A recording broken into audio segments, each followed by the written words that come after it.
ಯಾಕೆ ಅಂದ ಅಂದ ಚಂದ ಅವಳ ಅಂದ ಒಳಗೆ ಅಡಗಿರೋದ್ರಿಂದ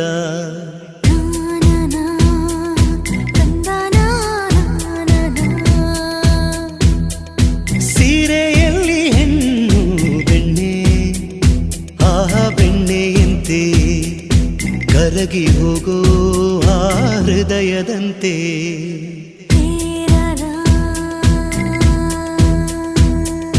ಹಣೆಯಲ್ಲಿ ಸಿಂಧು